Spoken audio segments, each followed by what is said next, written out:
아마 여러분들이 어느 누군가와 여행을 가게 되었다고 칩시다. 한 명의 친구와 여행을 가게 되었어요. 혼자 가는 여행이 아닙니다. 자, 여러분은 어느 누군가와 그 여행을 하고 싶으십니까? 어느 누군가와 여행을 하고 싶나요? 이렇게 질문을 드리면 답변을 못 하시죠. 너무나 질문이 모호하기 때문에 답변하기가 좀 어렵습니다.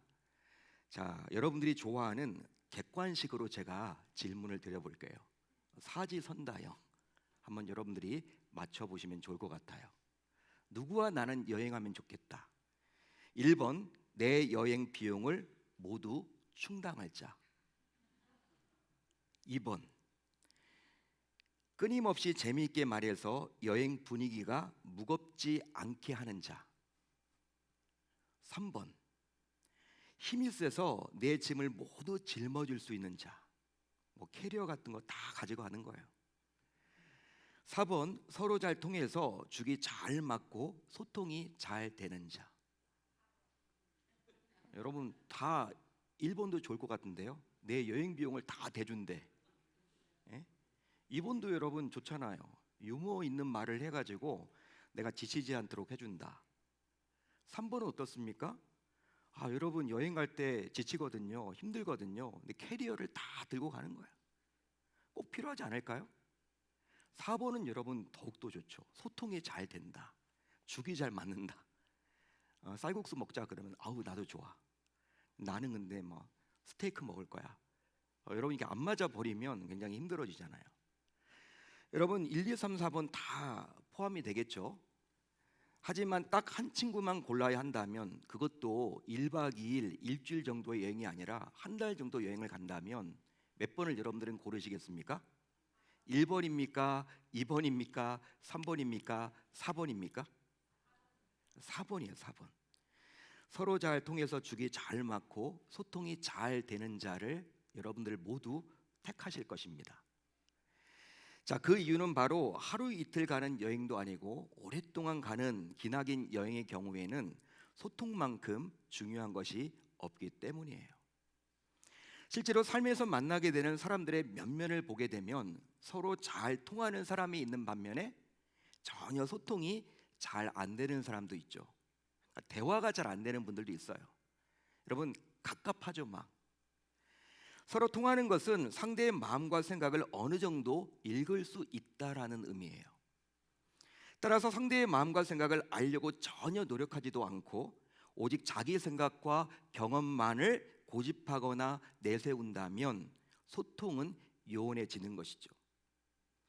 자, 그렇다면 이 금요일 밤에 이 집회에 나온 여러분들은 나름 신앙생활을 잘하고 계실 텐데요. 잘하고 계시는 분이라고 저는 생각을 해봅니다. 자, 그러면 여러분들은 신앙생활이 과연 무엇이라고 생각을 하십니까? 신앙생활의 정의를 내려보자고요. 여러분 신앙생활은 그냥 단순히 교회 다니는 겁니까? 신앙생활은 말씀 읽는 거예요? 신앙생활은 선교 가는 겁니까? 신앙생활은 기도하는 것입니까? 여러분 무엇입니까? 예배 드리는 겁니까? 여러분 어떻게 설명하면 좋죠? 어느 누군가가 여러분들에게 와가지고 야, 너 신앙생활 한다며, 너 예수 믿는다며, 신앙생활은 과연 뭐야? 신앙이 생활이라고 하는데 신앙이 생활이라고 하면 그 생활은 과연 뭐 하는 거야? 라고 묻는다면 여러분들은 어떻게 답변하시겠습니까? 여러분 신앙생활은 뭡니까? 신앙생활은요, 제가 정의를 내려드릴게요. 눈에 보이지 않는 영적 존재인 하나님과 끊임없이 소통하는 생활입니다. 한마디로 하나님과 소통하는 생활이 곧 무엇이라는 거예요? 신앙생활이에요. 따라서 하나님과 소통하기에 신앙생활을 하는 성도인 우리는 하나님께서 내 마음과 내 생각을 아시고 응답해 주시기를 간절히 기대하죠. 그래서 성도인 우리는 오늘도 내 소원과 문제를 풀어달라고 간절히 요청하기 위해서 이 밤 이곳에 나와 있는 것입니다. 이제 오늘 우리가 살펴볼 골로새서, 여러분 골로새서입니다. 이 골로새서는 오간에 갇혀있던 바울이 당시 골로새 교회 성도들에게 하나님과 소통하는 신앙을 가지라고 촉구하고 있어요. 야, 너희들 하나님과 소통하는 신앙을 가져야만 해. 지금 그 말을 해주고 있습니다. 자, 그러면 하나님과 소통하는 첫걸음은 과연 뭘까요? 하나님과 소통하는 첫걸음은 과연 뭡니까? 첫 출발은 뭡니까? 바로 하나님의 뜻이 무엇인지를 아는 거예요. 하나님의 뜻이 무엇인지를 아는 것이 신앙생활의 첫 걸음입니다. 이미 하나님께서는 내 마음과 생각을 모르지 않죠. 나보다도 내 마음을 더 잘 아시는 분이 누구예요? 나를 창조하신 하나님이세요. 자, 그런데 내가 하나님의 뜻이 무엇인지를 아는 것에는 전혀 관심이 없고 오히려 내 생각과 경험만 고집스럽게 내세운다면 결국 소통은 일어날 수가 없는 거예요. 자, 그래서일까요? 바울은 골로새 교회 성도들을 향해서 이제 다음과 같이 쉬지 않고 기도하고 있다고 권면을 해주고 있어요. 야, 내가 지금 오간에 있지만 너희들을 위해서 끊임없이 기도하고 있어. 자, 오늘 말씀 9절을 한번 천천히 같이 읽어봅니다. 9절 시작. 너희를 위하여 기도하기를 그치지 아니하고 구하노니 너희로 하여금 모든 신령한 지혜와 총명에 하나님의 뜻을 아는 것으로 채우게 하시고. 아멘.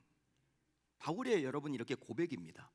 내가 지금 비록 오간에 갇혀 있지만 내가 개척한 골로새 교회 성도들을 위해서 내가 지금 끊임없이 기도하고 있다라는 거예요. 왜 기도합니까? 너희들이 하나님의 뜻을 알도록 하기 위해서. 너희들이 하나님의 뜻을 알도록 하고자 내가 중보하고 있다, 그 말이에요. 자, 한마디로 이것은 하나님의 뜻을 아는 성도가 되게 해달라는 바울의 간절한 기도입니다. 자, 그렇다면 성도인 우리는 눈에 보이지 않은 영적 존재인 하나님, 이 하나님의 뜻을 과연 어떻게 알 수 있을까요? 여러분, 하나님의 뜻 알고 싶지 않으세요? 알고 싶지 않으세요? 전혀 반응이 없으세요? 저는 알기를 원해요. 여러분들은 어떻습니까? 진짜 여러분, 우리가 하나님의 뜻을 알면요, 그 뜻대로 우리가 기도하면 100% 우리가 응답 받을 거 아니에요. 근데 우리는 기도를 하면서도 하나님의 뜻과는 상관없이 내 욕심대로, 내 생각대로, 내 경험대로 기도하는 경우가 다반사죠. 이게 급하다 보니까. 자, 그러다 보니까 하나님의 뜻과는 어긋나게 기도해서인지는 몰라도 기도 응답이 느리거나 아예 받지 못하는 경우들이 굉장히 많습니다. 그러니까 하나님의 뜻을 알면 얼마나 좋냐는 거예요. 자, 이 하나님의 뜻을 과연 어떻게 알 수 있을까요? 하나님의 뜻을 알려면 제일 먼저 그분과 대화가 이루어져야 하는 거예요. 여러분, 소통을 하려면요, 대화를 해야 되잖아요. 제가 이렇게 이제 주례하는 경우가 있잖아요. 저에게 인사를 온단 말이에요. 신랑과 신부가. 여러분, 주례를 부탁하면서 왔을 때 제가 하는 말이 있습니다. 결혼 전에는 굉장히 우리가 대화를 많이 하는데 결혼하다 보면 이제 결혼이라는 목적을 이루었기 때문인지는 몰라도 또 결혼 전에는 이제 결혼한다는 핑계로 직장에서도 좀 봐주기도 막 하잖아요. 상사들이 뭐 연애하니까 뭘 한다고 하면 이게 봐주고 하는데 결혼을 했기 때문에 이제는 막 일이 주어진단 말이에요. 자, 그러다 보면 어떻습니까? 맞벌이로서 이제 서로 여러분 대화하는 시간이 거의 없어요. 그러니까 결혼 전에는 대화를 굉장히 많이 했다가 결혼 후에는 대화가 거의 안 돼. 주일날이나 가끔 이렇게 이제 대화를 하고, 신혼 부부인데도 불구하고 그러다 보면 서로 소통이 잘 안 돼가지고 서로 오해하는 경우가 생긴단 말이죠. 전 그걸 하지 말라고 이야기합니다. 꼭 시간을 내어서 결혼 후에도 연애할 때의 기분을 가지고 대화를 많이 하면 좋겠다. 전 그렇게 여러분 이야기를 해드립니다. 맞는 말이죠, 여러분. 하나님과 소통하기 위해서는요, 하나님과 대화를 해야 돼요. 하나님의 뜻을 알면 제일 먼저 그분과 대화가 이루어져야 하는 것인데 대화가 안 되면 서로의 뜻을 알기가 결코 쉽지 않기 때문이에요. 따라서 그 무엇보다도 대화가 우선이겠죠. 자, 그러면 여러분은 현재 하나님과 대화가 가능합니까? 하나님과 대화가 가능하세요? 그래서 그분의 뜻을 알고 그분과 제대로 소통하고 계십니까? 복음서를 보면 예수님께서도 이 땅에 계시는 동안에 하나님의 뜻을 이루기 위해서 오셨다라고 말씀을 하셨고 하나님의 뜻대로 살게 해달라고 기도까지 하셨어요. 주님의 뜻대로 살기를 원합니다. 그런 기도를 우리 주님도 하셨습니다. 그리고 마침내 하나님의 뜻을 이루셨다라고 고백까지 하셨죠. 십자가 상에서. 그러기에 주님을 믿고 섬기는 성도인 우리 역시도 당연히 하나님의 뜻을 알고 그 뜻을 이루어 드려야만 할 텐데요. 자, 그렇다면 하나님의 뜻은 과연 무엇일까요? 하나님의 뜻은 과연 무엇일까요? 이 말씀을 듣는 여러분들은 혹시 알고 계십니까? 이 금요 성령 집회에 나오신 분들이라면 알 것 같은데 여러분 알고 계시나요? 더욱이 이 시대를 살아가고 있는 성도인 우리는 하나님의 뜻을 과연 어떤 방법으로 알 수 있을까요? 혹시 분주한 일상에서 신앙생활을 하느라 정작 중요한 하나님의 뜻을 놓치고 살아가고 있지는 않습니까? 여러분, 하나님의 뜻이 무엇인지를 알 수 있는 유일한 방법은 딱 하나밖에 없어요. 딱 한 가지밖에 없습니다.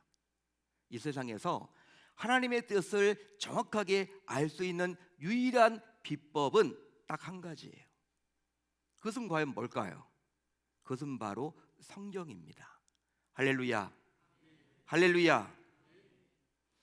즉 신구약 성경 66권이야말로 하나님의 뜻이 무엇인지 성도인 우리에게 알려주는 유일하고 참된 진리의 하나님의 말씀인 거예요. 자, 그래서인지 바울은 골로새 교회 성도들에게 하나님의 뜻이 무엇인지 성경, 즉 오늘 말씀 12절을 통해서 분명히 알려주고 있습니다. 자, 12절 중요한 구절인데 우리 한번 천천히 같이 읽어보겠습니다. 12절 시작. 우리로 하여금 빛 가운데서 성도의 기업의 부분을 얻기에 합당하게 하신 아버지께 감사하게 하시기를 원하노라. 아멘. 아버지께 감사하게 하시기를 원하노라. 아멘. 이 구절에 따르면 하나님의 뜻은 과연 뭡니까? 여러분, 하나님의 뜻이 과연 뭐예요? 하나님의 뜻은 성도인 우리가 받은 모든 것을 통해서 하나님께 감사하는 것입니다. 한마디로 하나님의 뜻은 감사하는 거예요. 믿으시면 아멘. 여러분, 지금 바울이 지금 그 얘기를 해주고 있어요. 하나님의 뜻은 무엇이다? 감사하는 거다. 더 나아가 데살로니가전서 5장 18절을 볼까요? 이렇게 바울은 이야기를 해주고 있죠. 범사에 감사하라. 이것이 그리스도 예수 안에서 너희를 향하신 하나님의 뜻이니라. 아멘. 바울은 이렇게 말씀하사 오늘 말씀과 결이 같은 이야기를 해주고 있죠. 골로새 교회 성도들에게, 데살로니가 교회 성도들에게, 이 시대를 살아가고 있는 계명교회 성도들에게도 동일하게 감사함으로 하나님의 뜻을 알고 그 결과 하나님과 진정으로 소통할 수 있다라고 말을 해주고 있는 거예요. 그런즉 하나님께서는 감사하는 성도들에게 자기의 뜻, 즉 자기의 심정을 알게 해주십니다. 할렐루야, 할렐루야. 그러기에 하나님의 뜻인지 진정 알기를 원한다면 먼저 감사해 보십시오. 감사해야만 하는 거예요. 이 말은 곧 하나님의 뜻인지 아닌지 분별하기가 어려울 때면 우선 감사부터 시작하라는 것입니다. 믿으시면 아멘. 우리는 보통 받으면 감사하죠. 받으면 감사하는 경우들이 많아요. 해결되면 감사해요. 이익이 되면 감사해요. 쟁취하면 감사해요. 응답받으면 감사해요. 근데 우리 주님은 그렇지 않다라는 거예요. 먼저 감사를 해보라는 거예요. 먼저 감사를 해보라는 거예요. 감사할 것들이 없어도 감사를 해보라는 거예요. 그게 하나님의 뜻을 알 수 있는 비법이라고 말을 해주고 있는 겁니다. 그렇습니다. 이처럼 감사는 하나님과 소통하는 시작입니다. 그래서 이제 감사하는 순간부터 하나님의 심정이 깨달아지게 되고 하나님의 뜻을 알게 돼요. 하나님께서는 성도인 우리가 감사하는 시간에 하나님의 뜻을 알도록 성령을 통해서 일하십니다. 그 이유는 바로 하나님께서는 감사하는 자와 소통하시며 감사하는 자에게 응답을 주시기 때문이에요. 따라서 감사가 없이는 그 누구라도 하나님과 소통할 수가 없는 것이죠. 그러니까 여러분 계속 불평하고 불만하는데 하나님이 여러분들 해결해 주실까요? 하나님이 역사를 해 주실까요? 계속 불평하고 불만하면요 짜증나잖아요.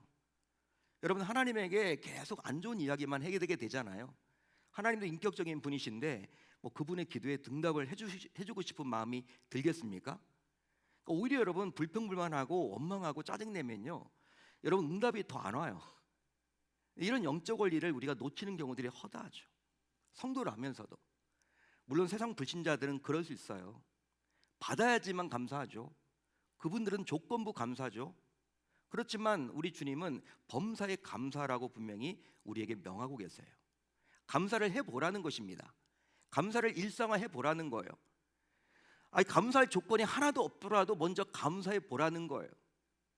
그러면 하나님께서 자기 심정을 알려주신답니다. 따라서 감사가 없이는 그 누구라도 하나님과 소통할 수가 없는 것이죠.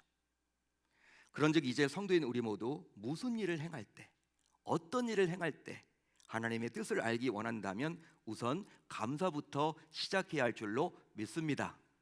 믿습니다. 안 되지만 해보라는 거예요. 바울이 여러분들 이게 쉬운 일이 아님에도 불구하고 여러분 자신이 개척한 골로새 교회 성도들에게 지금 이 말을 하고 있는 거잖아요. 너희들 감사해봐라. 쉬운 일은 아니다. 내가 안다. 그렇지만 하나님의 뜻이다. 뜻이다. 그게 뜻이야. 하나님의 뜻이기 때문에 너희들이 한번 순종해봐. 지금 그 말을 해주고 있는 겁니다. 또 감사는 하나님을 기쁘시게 하는 최고의 제물입니다. 최고의 제물입니다. 자, 오늘 말씀 10절을 볼까요? 우리 10절 한번 천천히 같이 읽어봅니다. 10절 시작. 주께 합당하게 행하여 범사에 기쁘시게 하고. 아멘. 혹시 여러분들은 감사가 없는 예배와 감사가 없는 제물을 생각해 보셨습니까? 감사가 없는 예배, 감사가 없는 제물 생각해 보셨나요? 감사가 없는 예배와 제물은 곧 가인의 모습과 별반 다를 바가 없어요. 가인도 예배자였죠. 가인이 예배를 안 드렸던 게 아닙니다, 여러분. 착각하는 것은 가인이 여러분 불신자는 아니었다라는 거예요. 신자였습니다. 예배자였습니다. 하나님이 받지 않은 예배를 드렸을 뿐이에요. 자, 그 결과 하나님께서 가인의 예배를 연락하지 않으셨듯이 감사 없이 드리는 예배와 제물은 하나님께서 결코 연락될 수가 없는 거예요. 하나님께 결코 연락될 수가 없는 겁니다. 따라서 감사는 하나님의 마음을 흡족하게 하는 최고의 제물인 셈이에요. 할렐루야. 할렐루야. 자, 그러면 하나님께 예배를 드릴 때 최고의 제물은 과연 뭘까요? 하나님께 예배를 드릴 때 최고의 제물은 과연 뭡니까? 최고의 제물은 예배를 드리는 나 자신이죠. 나 자신이에요. 나 자신을 드리는 거예요. 여러분, 나에게 있어서 가장 중요한 게 뭡니까? 내 생명이잖아요. 여러분들의 돈입니까? 여러분들의 집이에요? 여러분들의 자녀예요? 여러분 무엇입니까? 여러분 내 생명이 가장 중요하죠. 생명 여러분 잃어버리면 끝나는 거지. 죽으면 무슨 돈이 무슨 필요가 있어. 생각을 해보자고요. 그러니까 하나님께 드리는 최고의 제물은 나 자신일 때인 거예요. 자, 그래서 이제 바울 사도 역시 로마서 12장을 시작하면서 다음과 같이 분명히 이야기를 해주고 있어요. 그러므로 형제들아, 내가 하나님의 모든 자비하심으로 너희를 권하노니 너희 몸을 하나님이 기뻐하시는 거룩한 산 제물로 드리라. 이는 너희가 드릴 영적 예배니라. 아멘. 아멘. 그런즉 예배자인 내가 감사로 나를 제물로 드릴 때 하나님께서는 최고로 기뻐 받아 주십니다. 믿으시면 아멘. 믿으시면 아멘. 그러니까 우리가 여러분 최고의 하나님께 최선의 예배를 어떻게 드리는 게 최선의 예배 드리는 것일까요? 여러분 어떻게 드리는 게 최선의 예배예요? 내 마음이 중요하고 내 몸이 여기에 와 있어야 되는 거죠. 마음만 여러분 예배를 드리면 안 되고 내 몸이 예배당에 와 있어야 되는 거예요. 굉장히 중요한 겁니다. 물론 여러분 영상 예배 드릴 수도 있어요. 영상 예배가 여러분들 우리가 코로나 때 한국 전쟁 때에도 예배를 드렸지만 코로나 상황에서는 예배를 드릴 수가 없었잖아요. 교회당에 나오질 못했어요. 전염이 되다 보니까 피해를 끼치잖아요. 피해를 준단 말이에요.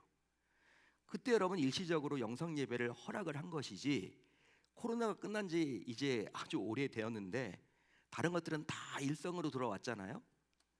백화점이나 공항이나 지하철이나 다 하면서 여전히 예배를 드릴 때 그냥 영상으로만 예배를 드리는 분들이 있더라는 것이죠. 물론 여러분 이해가 돼요.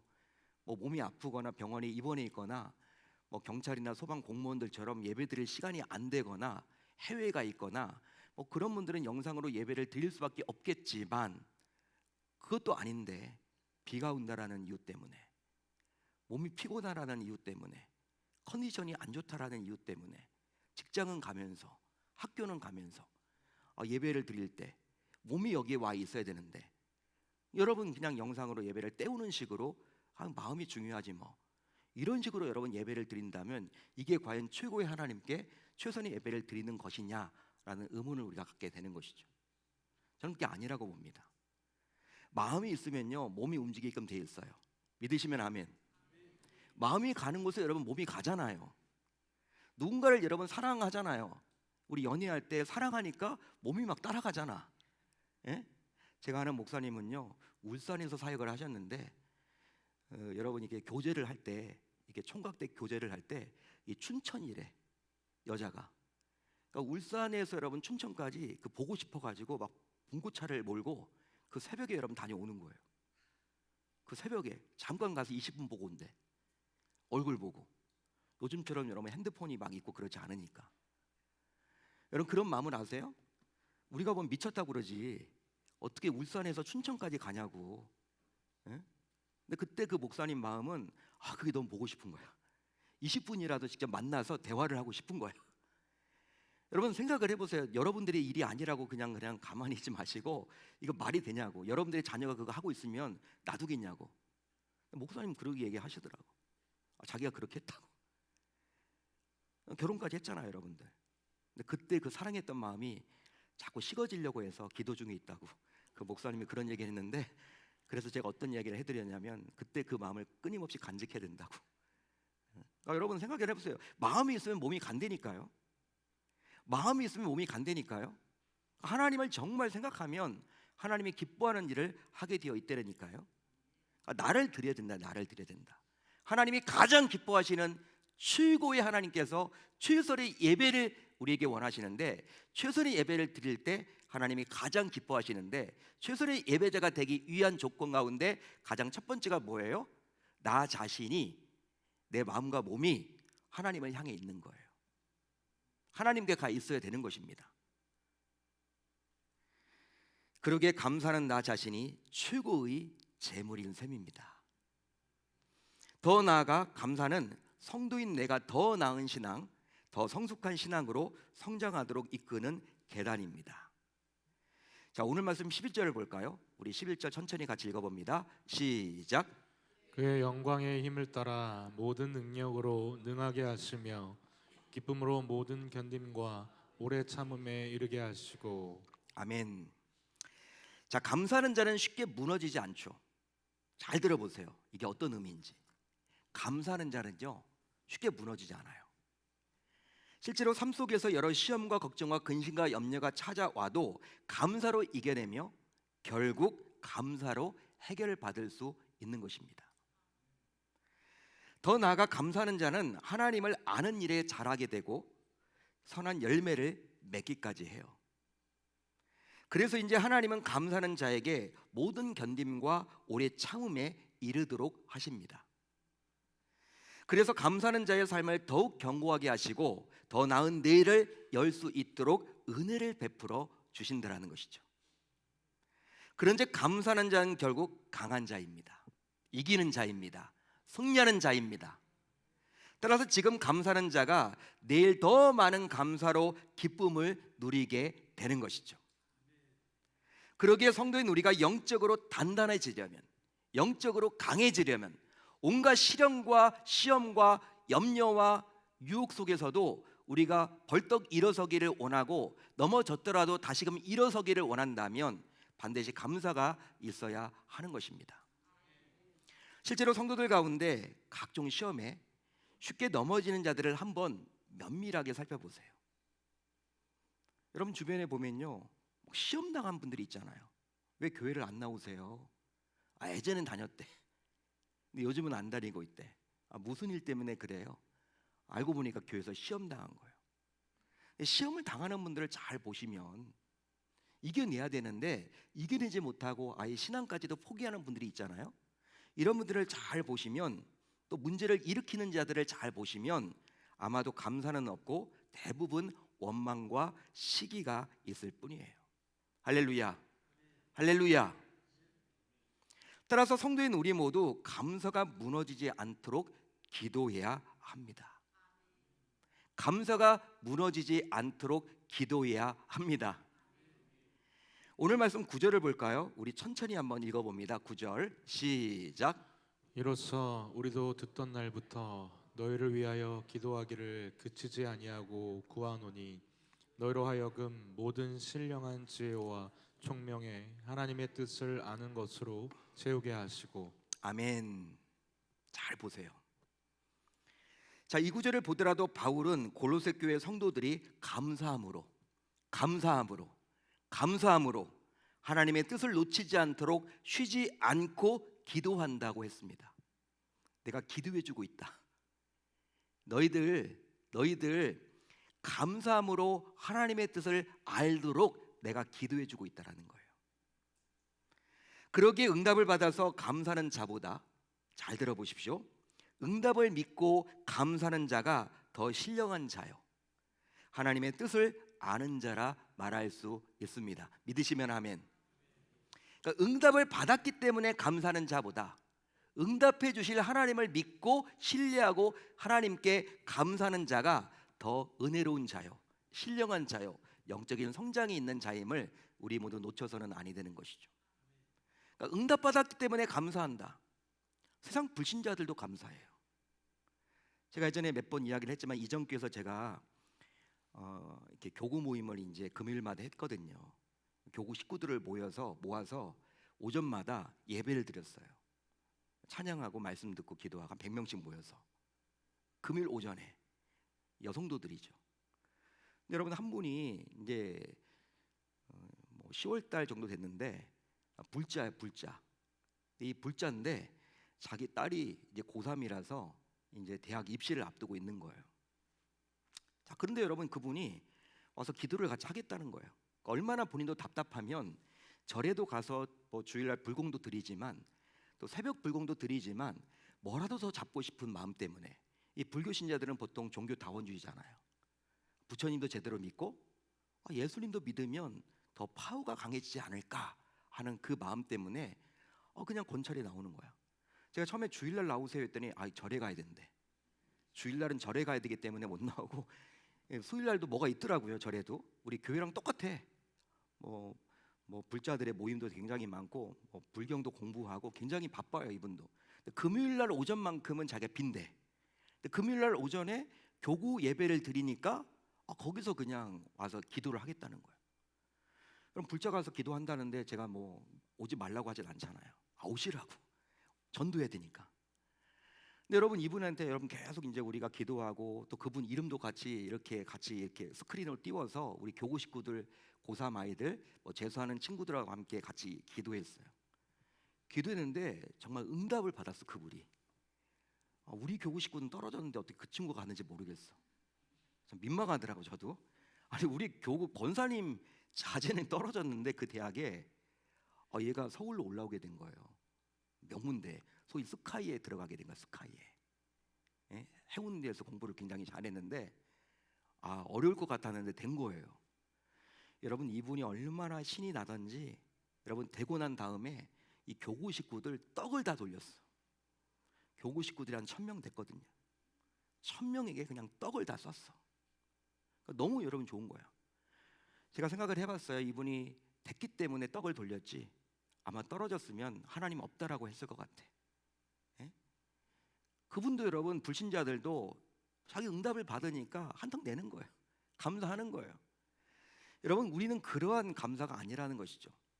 응답을 주실 하나님을 먼저 바라보고 감사를 해보는 겁니다. 감사를 해보는 겁니다. 나를 선하게 인도하실 그 하나님을 기대하면서 감사를 해보는 거예요. 내가 원하는 방향이 있지만 그것이 하나님의 방향과 일치하면 응답이 될 거예요. 믿으시면 아멘.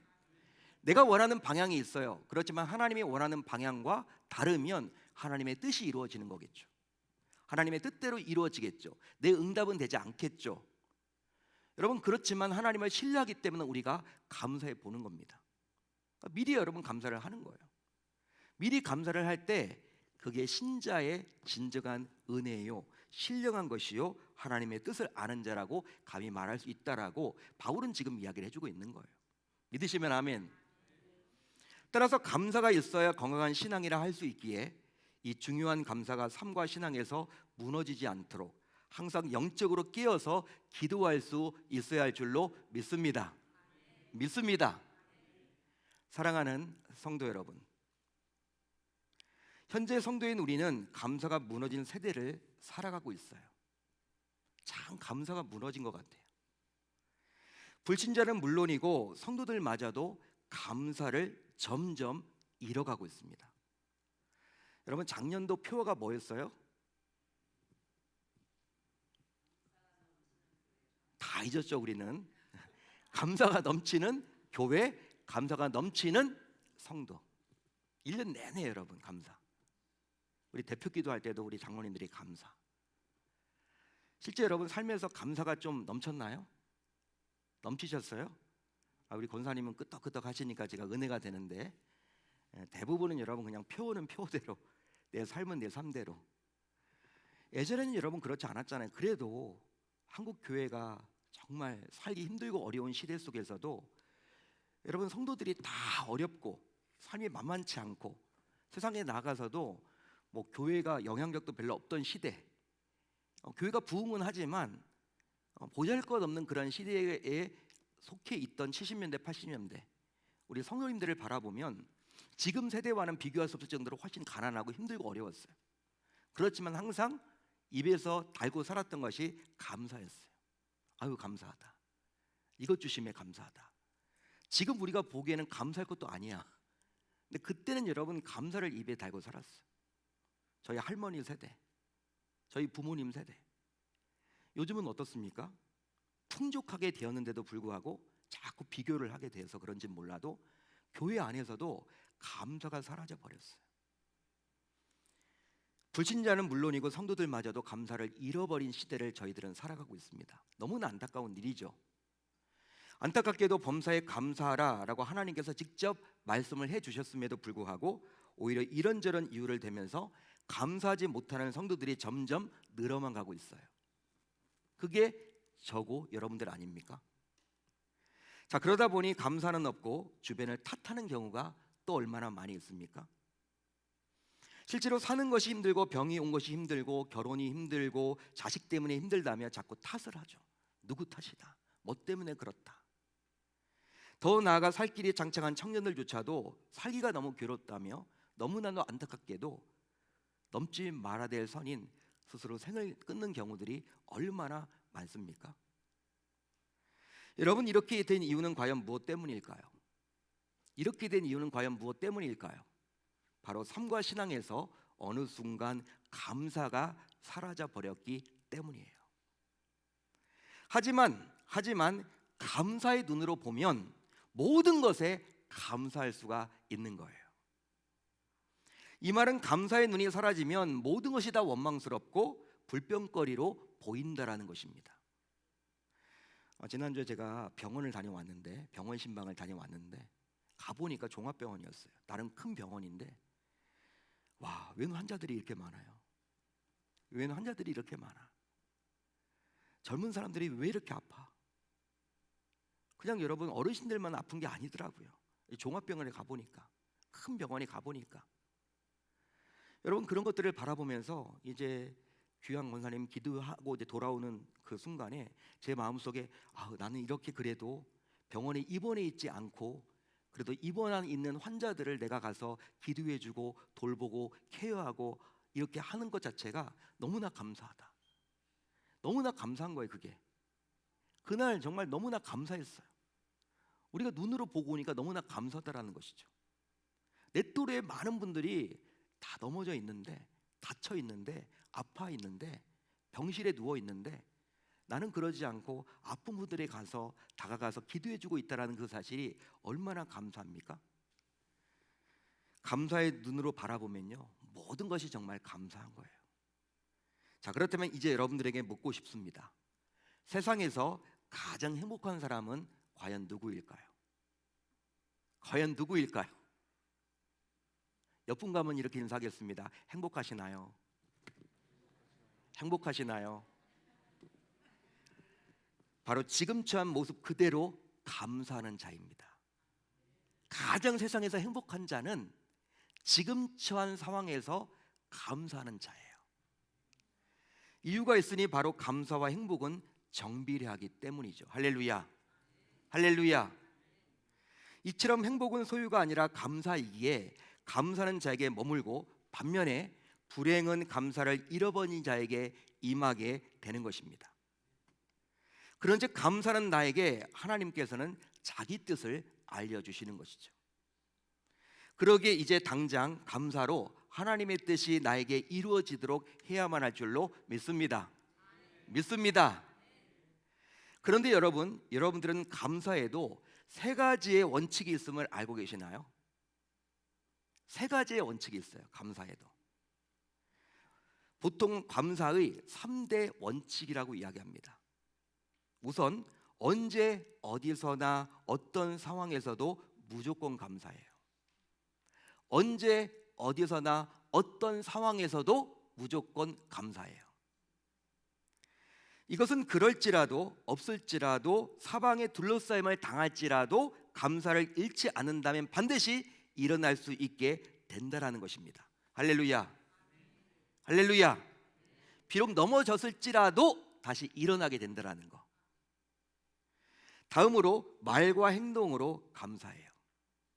말과 행동으로 감사입니다. 이것은 감사를 표현해야 한다라는 거예요. 표현해야 된다. 따라서 말이나 행동으로 표하지 않고 마음이나 생각만으로 감사한다고 해서 이것은 결코 감사가 될 수 있다 없다? 없다라는 거예요. 그러니까 입으로 때우시면 안 된다라는 거예요. 그러기 이제 성도인 우리 모두 감사의 말과 행동을 일상화해야 할 줄로 믿습니다. 믿습니다. 또 범사의 끝까지 감사해요. 범사의 끝까지 감사. 감사의 끝은 있습니까? 없습니까? 없어요. 없습니다. 이 말은 언제까지 감사해야 하는지 한계가 없다라는 뜻이에요. 한계가 없다. 따라서 해결될 때까지, 기적이 일어날 때까지, 하나님의 부르심을 받는 그날까지 성도인 우리 모두 끝까지 지속적인 감사를 해야 하는 것입니다. 할렐루야, 할렐루야. 여러분, 오늘 내가 주께 드릴 최고의 제물은 과연 무엇입니까? 그것은 바로 내가 친히 제물이 되는 것이라고 앞에서 말씀을 드렸어요. 그래서 제물인 내가 감사해서 그 결과 주의 뜻을 찾아서 결국 행복한 삶과 신앙생활을 해 나가는 것입니다. 바로 오늘 말씀 대목처럼 하나님의 뜻은 곧 감사라는 것이죠. 그런즉 이제 본격적인 봄 시즌을 맞아서 성도인 우리 모두 이제 하나님의 뜻대로 살아서 행복하게 살아가야 할 텐데요. 여러분, 이 봄에 행복하세요. 이 봄에 행복하시면 좋을 것 같아요. 그러기 위해서 하나님의 뜻을 알고자 감사하는 성도가 모두 되어야만 할 줄로 믿습니다. 믿습니다. 그 결과 삶에서 하나님의 뜻인 감사하면서 살았더니, 하나님의 뜻인 감사하면서 살아봤더니 결국 하나님께서 이런 복을 내게 주셨고 이런 간증을 나에게 허락해 주셨다라고 꼭 연말에 이 강단에서 여러분들이 간증할 수 있기를 우리 주님의 이름으로 소망합니다. 축복합니다. 여러분, 하나님의 뜻은 무엇이에요? 바울 사도를 통해서 분명히 우리들에게 말해주고 있습니다. 감사하는 거예요. 여러분, 신앙생활 진짜 잘하는 것의 끝판왕은 이 감사입니다. 감사. 감사로 끝나요. 감사로 끝나는 거예요. 감사. 여러분, 미국인들이 그냥 입에 달고 하는 말이 뭔지 아세요? 그냥 땡큐잖아. 땡큐. 땡큐. 여러분, 우리나라는요, 이렇게 음식점에 가서 이렇게 제가 앉아 있죠. 물을 가져다 주고 반찬을 가져다 주면 감사합니다 말 안 하죠. 내가 돈 내고 먹는데 무슨 감사? 당연한 걸로 여겨요. 근데 미국 사람들은요, 한 가지 여러분 우리가 배울 점이 있는데 그건 뭐냐면 땡큐예요. 땡큐. 물 하나를 가져다 줘도 땡큐. 휴지를 가져와도 땡큐. 물론 그게 율법적이냐, 뭐 입에 달고 하는 거 아니냐, 여러분 그렇지 않습니다. 입술에 권세가 있는 거잖아요. 감사 하는 거예요. 그것은 정말 우리가 배워야 되지 않을까, 전 그런 생각을 해봅니다. 누가 내 발을 밟으면 여러분 땡큐 할 수 있습니까? 우리는 절대 안 되잖아요. 하부터 내죠. 미국인들은요, 신사들은요, 땡큐예요. 밟아줘서, 여러분 왜 땡큐를 했냐고 어떤 사람이 물어봤대. 밟아줘서 자기가 지금 이렇게 살아있다는 것이 느껴져서 땡큐래. 해석이 여러분 참 대단하죠?